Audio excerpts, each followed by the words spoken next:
किसकी पेंशन लगी हुई है? खड़े हो जाओ अपने जगह पर। हाँ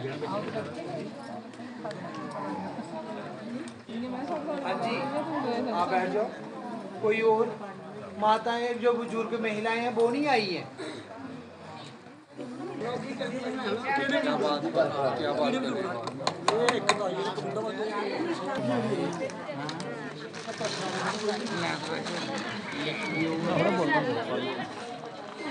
जितना सवाल उनमें जवाब कोई बात नहीं करेगा। हाँ जी, आप में से आप दोनों की पेंशन अभी तक नहीं लगी और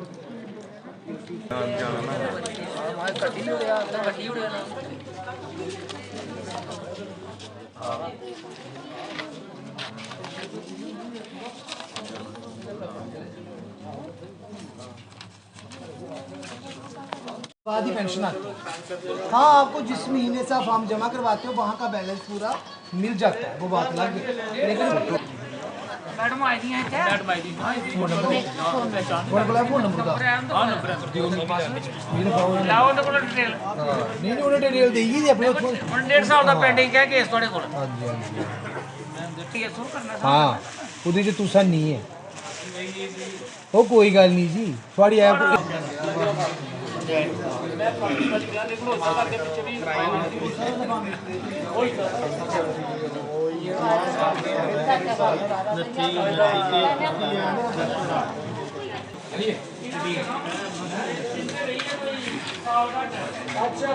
हाँ जी, ਤੁਸੀਂ ਇਹਦੇ ਨਾਲ ਕਲੀਅਰ ਕਰੋ ਕਿ ਕੀ ਚੱਕਰ ਹੈ, ਵੀ ਪਤਾ ਲੱਗੇ। ਤੁਹਾਨੂੰ ਸਾਰਾ ਪਤਾ ਹੈ ਕਿ ਗਾਰੰਟੀ ਦੀ ਵੀ ਕੋਈ ਲਿਮਿਟ ਹੁੰਦੀ ਹੈ। ਨੰਬਰ 1 ਦੂਆ ਨੰਬਰ 1 ਜਿਹਦਾ ਕੋਲ ਇੱਕ ਹਿੱਸੇ ਦੇ ਨਹੀਂ ਕਹਿੰਦੇ ਉਹ ਨਹੀਂ ਹੁੰਦਾ। ਗਵਰਨਮੈਂਟ ਮੌਕੇ ਪਰ ਦਿਖਦੀ ਹੈ ਕਿ ਇਹ ਜਿੱਥਾ ਰਵਾ ਦੇਣਾ ਹੈ क्या वो कमरे पक्के ने या कच्चे ने। अगर थोड़ा कोई कमरा कच्चा है तो थोड़ा ना रखाई देने, अगर पक्के ने तो फिर बिल्कुल गलत। कहना मेरी बात सुनो, जे अगर थोड़े कच्चे ने तो मेरे कन्नै गल करो। अगर दो भी कमरे ने पक्का ना कोई कानून दे विच गल पूछ लो ही नहीं कि थोड़े घर कच्चे ने पक्के। ये सारा है मतलब कि अपना हाथ पे करने जो भी है सारा सामान तैयार कर रहे हैं। टेडी बियर, ये फूल गुलदस्ते वगैरह, ठीक है। एक स्वेटर सारा कुछ साढ़े सेल्फ हेल्प ग्रुप की लेडीज ही तैयार करेंगे सर। हाँ जी सारी सेल्फ हेल्प लेडीज हैं जो अपने हाथ कन्नै सारा सामान तैयार करते हैं।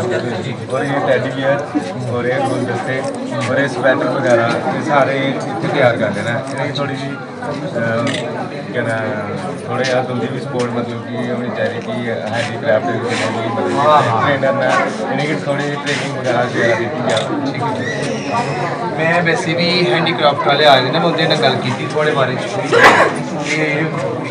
जहाँ महिला मेरे गाँव की जी भी है इन्हें की 15-15 दिन की ट्रेनिंग दी और हैंडमेड कोई भी चीज़ हैंडमेड। अस पहले छोटे छोटे शिक्कू बना चादर कट दियाँ, सरैने कट दियाँ, होंदा कि नहीं होंदा, कुशन बना दियाँ, रेडीवेयर गुलदस्ते तुस बनाने।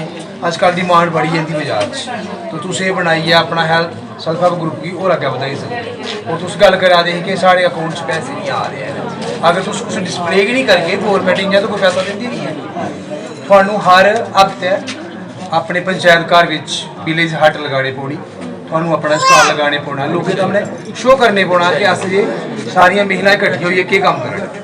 ठीक है, इसका ध्यान रखने पौना थानू। बाकी जो साढ़े तरफ का होगा अस पूरा कोशिश है कि थोड़ी वो ट्रेनिंग लैन जो उनके तरफ का थोड़ी तरफ बनता हो वो पूरा करने की कोशिश की। बाकी बढ़िया, थैंक यू। भी लगाया था और आज भी लगाया है। आज स्पेशल 2 बैक टू विलेज के लिए लगाया है कि आपके वहाँ हेल्थ सेंटर में भी लोगों की आप ऐसी सेवा करते हो। सर ये हमने 2 दिनों के लिए यहाँ पे भी लगाया और उस सेंटर में भी रोज़ हमारे ये दवाइयाँ वहाँ पे अवेलेबल होती हैं और हम लोगों को ये सब दवाइयाँ प्रोवाइड करवाते हैं।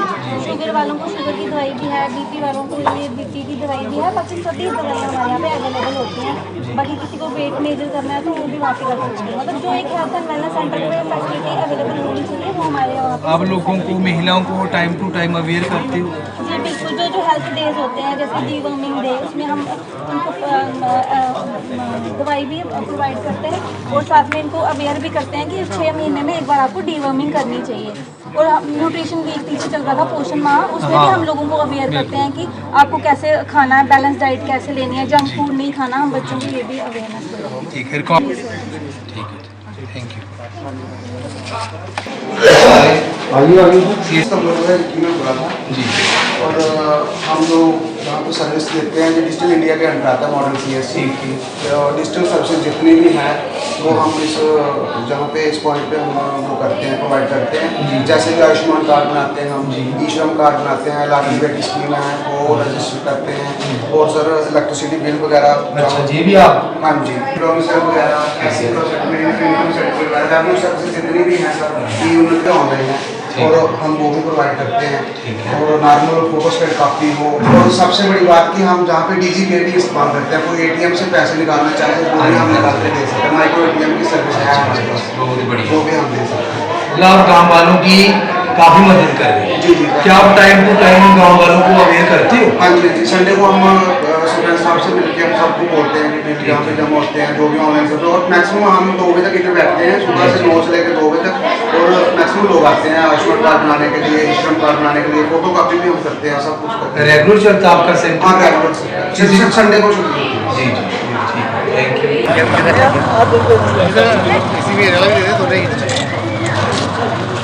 पहले बैठो आप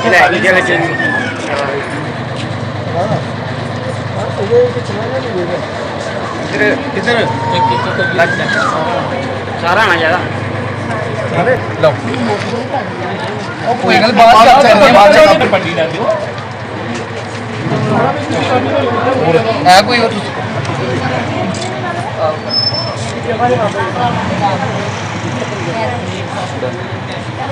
ठीक है सर। ठीक है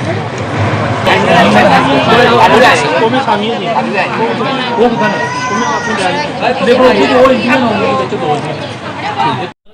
बताएंगे आज के कार्यक्रम के बारे में। कार्यक्रम सर कल से शुरू हुआ है। आज का कार्यक्रम, आज हमने ग्राम सभा की, महिला सभा, बाकी कुछ हमारे प्रोग्राम अभी चल रहे हैं लगातार।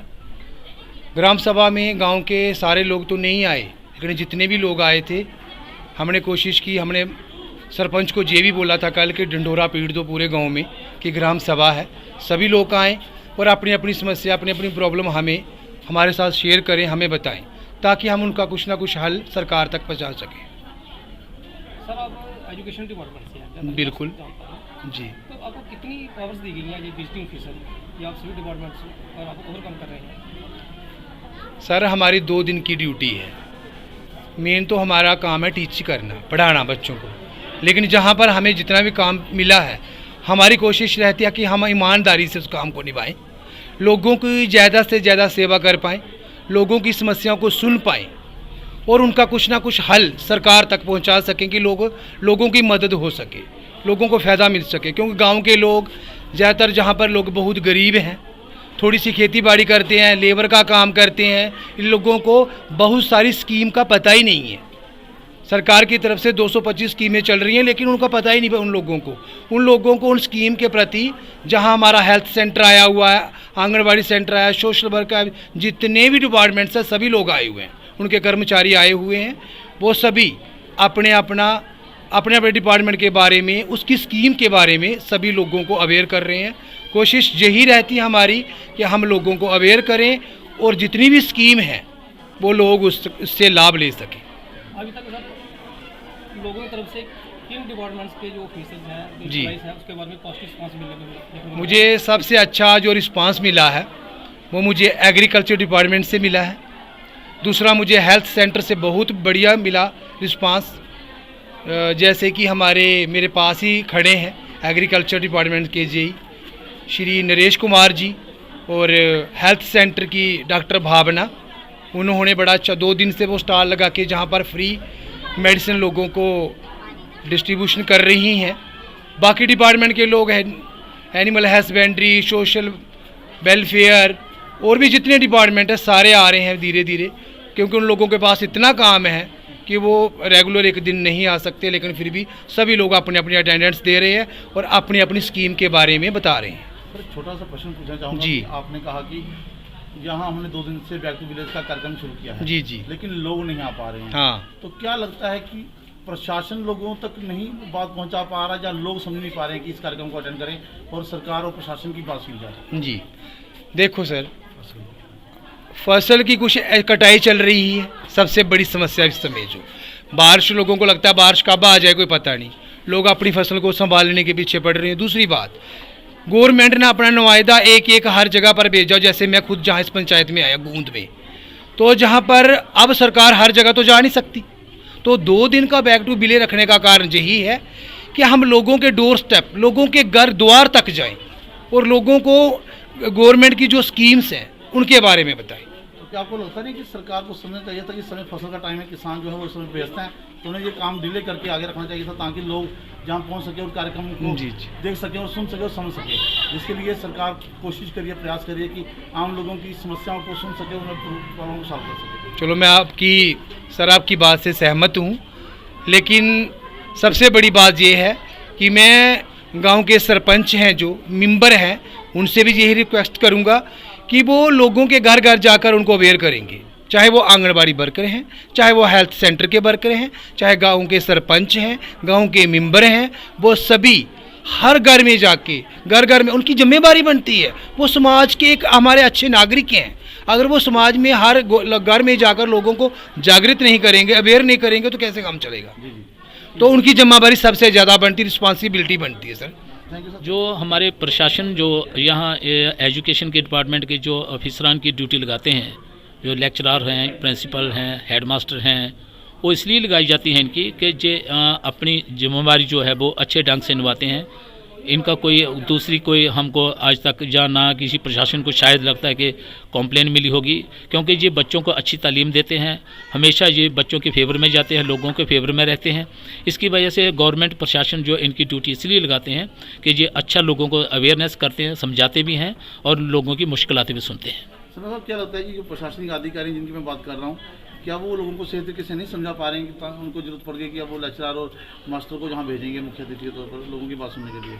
देखो, ऐसा है कि ये प्रशासन के ऊपर डिपेंड रहता है और प्रशासन कहा है कि ये लोग अच्छे तरीके से समझा सकते हैं, तो क्या लगता है जो प्रशासनिक अधिकारी हैं कि वो लोगों को नहीं समझा सकते अच्छे तरीके? देखिए, ये हम नहीं कह सकते, ये प्रशासन की जवाबदारी है कि वो किसकी ड्यूटी लगाते हैं, लेकिन मैक्सिमम जो क्या ड्यूटी लगानी चाहिए थी अधिकारियों की, जो प्रशासनिक अधिकारी थे? देखो, लगानी भी चाहिए थी, लगानी भी चाहिए, ऐसी कोई बात नहीं है, लेकिन जो प्रशासन को अच्छा लगता है वही हम भी उनके ऊपर निर्भर करते हैं, हम भी उनके ऊपर डिपेंड करते हैं कि वो एजुकेशन के जो ऑफिसर हैं उनकी ड्यूटी लगाते हैं, हम भी यही कबूल करेंगे, यही स्वीकार करेंगे। समस्याओं को जहाँ पर रखा गया है, उनकी समस्याओं को, ताकि जो टीम आई है वो सुन सके और आगे बात पहुँचा सके। देखो, ये चौथा राउंड है मेरे कहने से, और जितनी भी हमने 3 बार, तो आज चौथी बार हम जितनी भी हमारी मुश्किलातें जो पंचायतों में दरपेश आती हैं, आज तक ज़मीनी सतह पर ये इम्प्लीमेंट नहीं हुआ है, क्योंकि हमने अक्सर जनरल डिमांडें रखी थी। हमारे यहाँ 5-6 गांव हैं, पमवाल, पंडोरी, ब्रह्मोरी, गूंद, दराना, एरमा, पडियाल, जहाँ हाई स्कूल की कोई व्यवस्था नहीं है। यहाँ की बच्चियाँ कम से कम 4 किलोमीटर नगरी परोलमा हाई सेकेंडरी के लिए तालीम हासिल करती हैं। कहने का मतलब है कि बच्चियों के पास कभी कभार भाड़ा भी नहीं होता और ट्रांसपोर्टेशन का इनके पास कोई सुविधा भी नहीं है। तो कहने का मतलब हमने ये पहले भी डिमांड रखी थी, 3 बैक टू विलेज में पहले और चौथे राउंड में भी रख रहे हैं। और इधर हमें क्या है कि जब भी हमें 4 किलोमीटर बच्चे, बूढ़े, जो भी लोग जिनके अकाउंट्स जेके बैंक में होते हैं, वो अक्सर जब हम जाते हैं तो इतनी भीड़ भड़का होता है कि वहाँ नंबर ही नहीं आता, खासकर देहाती लोगों का। और हमने ये भी डिमांड रखी थी कि हमारे यहाँ एक ब्रांच जेके बैंक की वो भी होनी चाहिए। प्लस अगर शहर में किसी बात की कोई प्रॉब्लम आती है तो जो अधिकारी होते हैं वो ज़्यादा केयर करते हैं। देहातों में हमें इस बात का बहुत दुख होता है, गलियों में कचरे, नालियों में कचरे, गंदगी इतनी है कि हद से भी बार। हमारे माननीय प्रधानमंत्री जी ने पिछले दिनों में ये बहुत अच्छा बेड़ा उठाया था कि गाँव में भी सफाई होनी चाहिए स्वच्छ भारत मिशन के तौर पर, लेकिन यहाँ पंचायतों में और ख़ासकर देहातों में ये इम्प्लीमेंट नहीं हो रहा है। लेकिन ऊपर इम्प्लीमेंट कर देते हैं, लेकिन नीचे जो है ज़मीन की सतह पर ये इम्प्लीमेंट नहीं होता। मतलब मेरा सवाल तो ये कि आपने कहा कि पहले 3 फेज हो चुके हैं, ये चौथा फेज है, तो कितना काम जा रहा है 3 फेज? अगर आप कह रहे हैं कि काम नहीं हुए हैं तो क्या लगता है कि सरकार और प्रशासन इस काम में नाकामयाब हुई है, कामयाब हुई है? देखिए, पिछले 3 राउंड में तो कामयाब नहीं हुई है। अभी चौथे राउंड में देखो, हमें विश्वास दिलाया गया, गांव के पंच सरपंचों ने विश्वास दिलाया और प्रशासन ने विश्वास दिलाया कि अभी इसकी बार हम जो भी आपकी डिमांड्स रहेगी वो हम ऊपर तक पहुंचाएंगे। नहीं हुए हैं, क्यों नहीं हुए, क्या वजह है जो नहीं हुए, इसकी समीक्षा जो है वो प्रशासन करेगा। बैक टू विलेज क्या मानते हैं कि बैक टू विलेज कितना सफल रहा है कार्यक्रम 3 फेजों में और चौथे फेज में? नहीं, ऐसा है कि देखो, जो 3 राउंड पहले हुए हैं वो कम से कम कोई सफल नहीं रहा, क्योंकि हमें नहीं दिखा कोई ज़मीनी सतह पे काम हुआ। अगर हुआ होगा तो कोई 1-2 लाख रुपया फंड्स जो गवर्नमेंट ने भेजा होगा उनके भी ठेकेदारों को टेंडर कर दिए गए हैं। तो खफा है पंच और सरपंच इस बात के लिए कि जब हमने आज जवाबदारी उठाई है पूरी पंचायत की, लोगों को अवेयर करना, लोगों को समझाना, झगड़े मिटाना, तो जब भी कहीं को फंड्स आता है तो वो डायरेक्ट ठेकेदारों को अलॉट किया जाता है पैसा, उनके ऊपर जो काम है वो ठेकेदार करवाते हैं। लोग इनमें भी थोड़े से खफे हैं, उनको भी अधिकार मिलना चाहिए, लेकिन ऐसा बैक टू विलेज में कोई डिमांड। पूर्व सरपंच गोंद के जिन्होंने कहा कि बैक टू विलेज के 3 जो फेज थे वो कहीं ना कहीं असफल रहे हैं। हालांकि सरकार प्रयास कर रही है कि लोगों की बात सुनी जाए, उनके समस्याओं को हल किया जाए। बैक टू विलेज जो बनाया गया था इसलिए बनाया गया था कि ताकि ग्रामीण क्षेत्रों तक लोगों तक पहुंचा जा सके, जिनके कामों को अंजाम दिया जाए, उनकी दुखद को सुना जाए, उनके कामों को सुना जाए। लेकिन 3 फेज होने के बाद भी कितना ज़मीनी स्तर पर काम हुआ है ये पूर्व सरपंच बीरबल जी ने हमें बताया है। और आज फिर से गोंद में चौथे फेज को लेकर बैक टू विलेजेस चल रहा है। अब देखना ये होगा कि जिन 3 फेजों में सरकार ने बैक टू विलेजेस किया है वो सफल होने ना होने के बाद क्या चौथा फेज सफल रहेगा। हालांकि जहाँ पर जम्मू कश्मीर की चीफ सेक्रेटरी भी आई थी, उन्होंने बात कही थी कि वो इन कामों को फॉलो कर रही हैं, लेकिन आरोप कहीं ना कहीं यही लग रहे हैं। हमने खाली गोंद की बात नहीं करूँगा, आगे भी हमने कई क्षेत्रों का लोगों से पूछा है, लोगों ने यही आरोप लगाया कि 3 फेज जो थे वो कहीं ना कहीं वो काम, बहुत सारे काम जो है वो नहीं हुए हैं। सिर्फ तस्वीरें जो ग्राउंड पर देखी जा रही हैं कि काम करवाने की बात की जा रही है, लेकिन जो रियलिटी में है वो तस्वीरें कुछ हो रहा है, ग्राउंड की तस्वीरें कुछ हो रहा है। तो कहीं ना कहीं ये सरकार और प्रशासन को समझना होगा कि अगर किस तरह के कार्य करवाने हैं तो उन्हें ग्राउंड स्तर पर पक्का किया जाए ताकि लोगों की समस्याओं को हल किया जाए। तो मैं इसी के साथ मैं राजकुमार गोंद से धन्यवाद। जय हिंद, जय भारत।